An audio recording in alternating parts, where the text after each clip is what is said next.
Tiketnya nanti disimpan, ditunjukkan di jam selanjutnya. Untuk tiketnya juga sudah info dengan pameran Amex yang di Selatan Belanda ini ya Pak. Halo teman-teman semuanya, selamat datang kembali di channel Epic Jogja.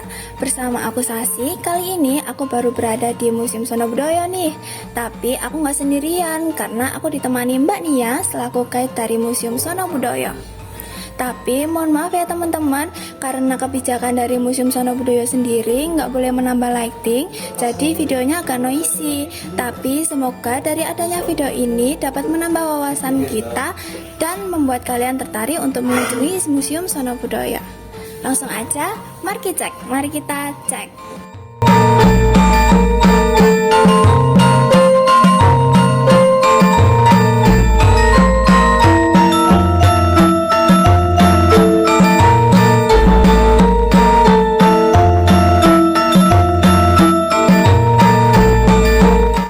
Kakaknya ini namanya patung menhir Kak, kegunaannya sama buat melakukan pemujaan kepada roh leluhur atau nenek moyang, tapi dia itu yang sifatnya bersama-sama.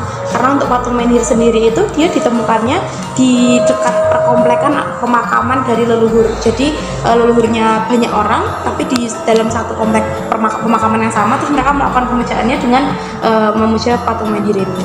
Berarti ini juga diambil dari sana? Iya, ini kebetulan ditemukannya di Gunung Kidul Kak.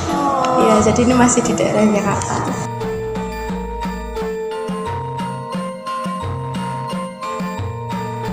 Mereka tuh bisa punya anak yang banyak, dan bisa membantu cakap dengan. Jadi kayak istilahnya yang ada banyak anaknya, jadi itu dari dulu itu ada banyak. Jadi ini ada ini bentuk jadi untuk gamelannya sendiri ini kan masih besi-besinya aja. Kalau yang sekarang itu kan sudah ada penyangganya, sudah ada bagian kayu juga. Ini ada contohnya, ini kan kalau versi utuhnya yang sekarang itu namanya gender. Nah, ini kalau yang di sini cuma namanya itu wilahan, karena cuma besi-besinya aja. Terus kemudian ini ada kemana juga yang bentuknya kayak pisang ini Kak. Itu cara menggunakannya dipukulkan satu sama lain. Tapi dia kalau di perangkat gamelan yang sekarang udah nggak ada, cuman hanya ada di perangkat gamelan yang ini. Dan sampai sebelumnya ada kalau itu, tapi yang sekarang versi lengkapnya udah ada penyangganya dan dari kayu gitu, udah ada pemukulnya yang biasanya.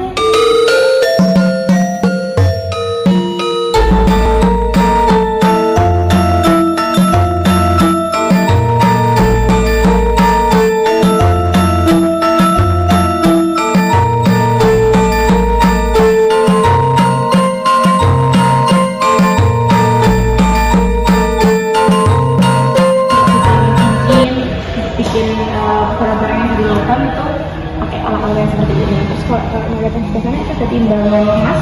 Jadi kalau sampai sekarang mungkin masih ada yang timbangan emas pakai timbangan gitu.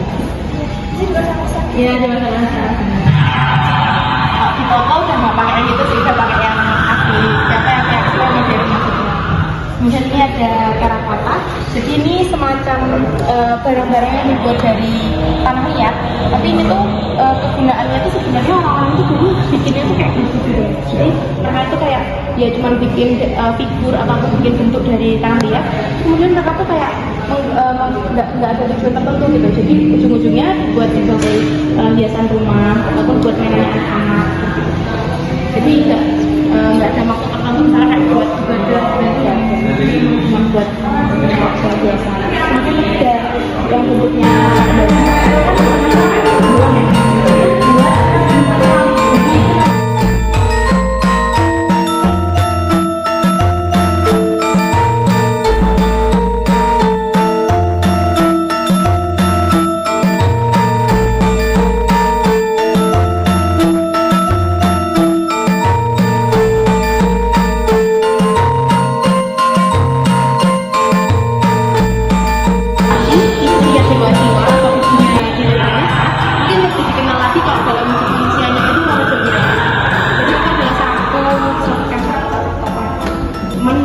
beda dari perwujudannya.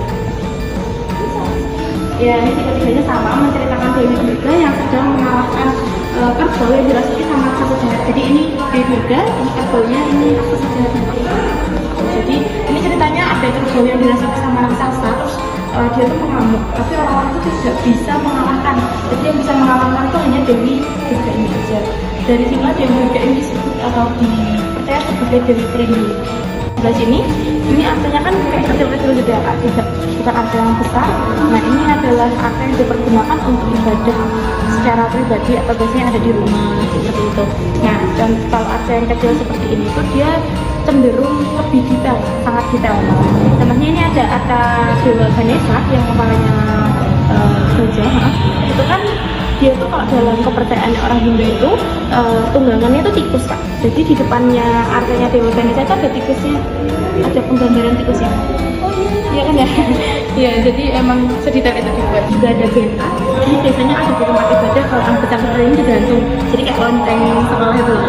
Kalau yang kecil ini biasanya dipegang sama ini di bangunan. Jadi kayak lonceng pada umumnya. Nah, tapi yang ditaruh di bangunan. Kalau yang kecil-kecil seperti ini kan dipegang.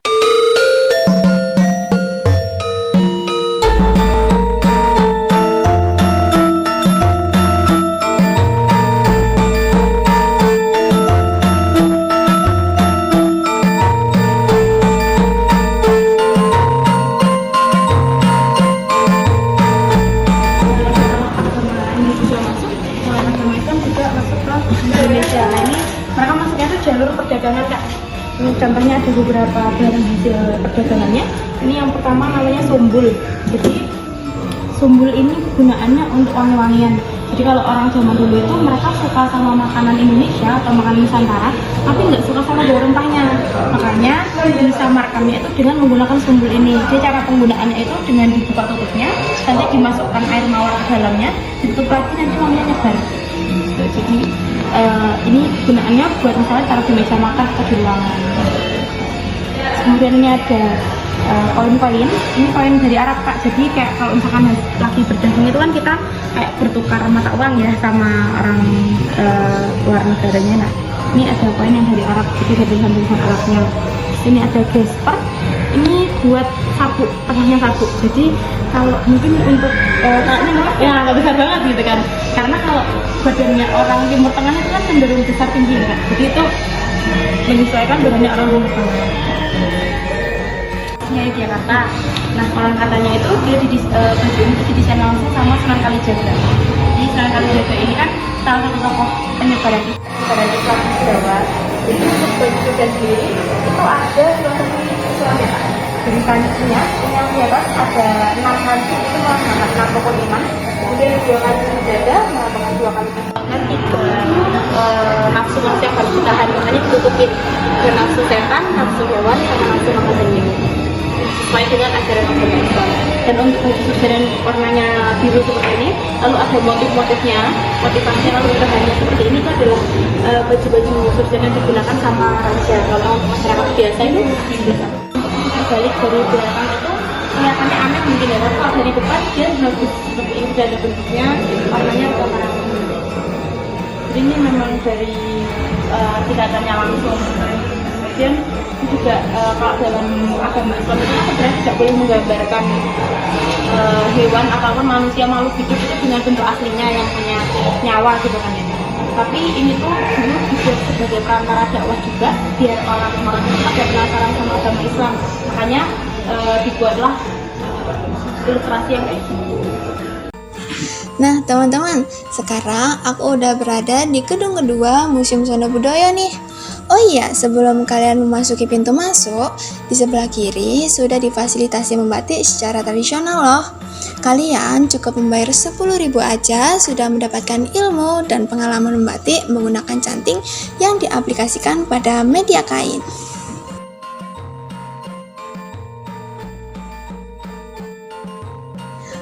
Untuk memasuki gedung kedua ini, kalian tidak perlu membayar lagi ya teman-teman. Cukup menunjukkan tiket masuk yang sudah dibeli di awal. Gedung kedua ini adalah gedung baru yang menyajikan sejarah masa lalu dengan cara yang modern. Seperti yang teman-teman lihat, ini adalah meja makan perjamuan Belanda yang dipadukan dengan menu Nusantara. Biasa disebut rice table atau rice table. Di lantai selanjutnya, Mbak Nia menjelaskan tentang berbagai macam kebudayaan yang ada di Indonesia. Seperti tari bedoyo yang Mbak Nia ceritakan, konon katanya jika penarinya yang berawal dari 9, ketika dihitung lagi jumlahnya menjadi 10 penari, maka salah satu penari yang melengkapi saat tarian terjadi adalah sosok gaib yang biasa dipanggil dengan nama Nyi Roro Kidul. Selanjutnya ada berbagai topeng-topeng lokal dari seluruh Indonesia yang dipamerkan di sini. Tidak cuma topeng aja loh yang diambil dari seluruh Indonesia, karena ada kain batik yang juga dipamerkan di sini. Kain batik selalu dikaitkan dalam kehidupan manusia karena memiliki trilogi kehidupan dari lahir hingga kematian.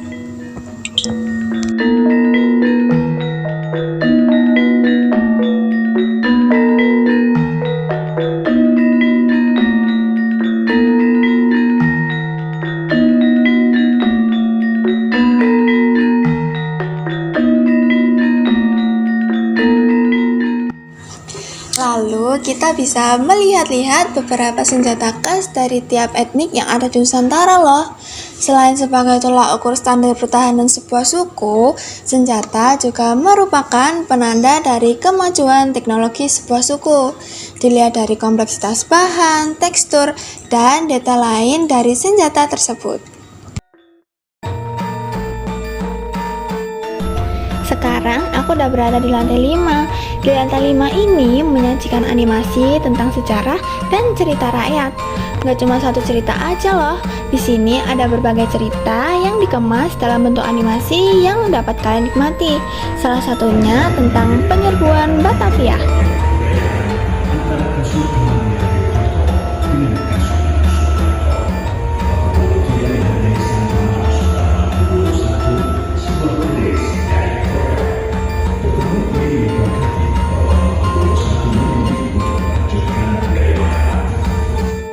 Lanjut di lantai 6, Museum Sono Budoyo menyediakan fasilitas game virtual reality atau biasa disebut VR.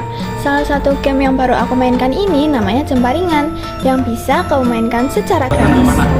Caranya nanti di talinya itu ada manik-manik, itu akan ada kalau ini ditarik ke belakang dilepas. Manik.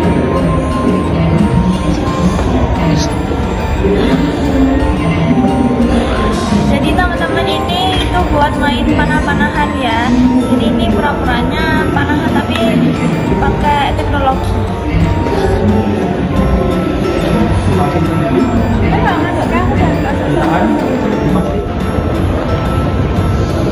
Jadi teman-teman, buat teman-teman yang sampai buat naik tangga, ada yang praktis nih bisa pakai lift. Jadi bisa dari lantai 1 sampai lantai 4. Terima kasih teman-teman yang udah nonton video ini dari awal sampai akhir. Jadi buat teman-teman yang sedang liburan di Yogyakarta, yang pengen belajar sejarah dan mencari spot foto yang instagramable, bisa berkunjung di Museum Sono Budoyo. Oh iya, jangan lupa like, komen, dan subscribe serta nyalakan lonceng notifikasinya ya, agar teman-teman tidak ketinggalan video kami selanjutnya.